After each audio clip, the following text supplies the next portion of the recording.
Today I'm reviewing this STEM dinosaur toy. It is pretty cool. It has a total of 5 dinosaurs all combined together in one super dinosaur. Remove the tails off of 2 of them and put them together. It uses screwdrivers and plastic screws.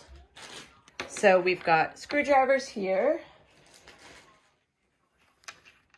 and there's plastic screws just like this, and it's great. There are a total of 5 screwdrivers in the pack. Look how awesome this is. And then there's wings on the back, and we have a sword, and we have another weapon, looks like a little axe thing. Pretty cool. My daughter had fun building the individual dinosaurs, and then I took the extra step and put together the big dinosaur.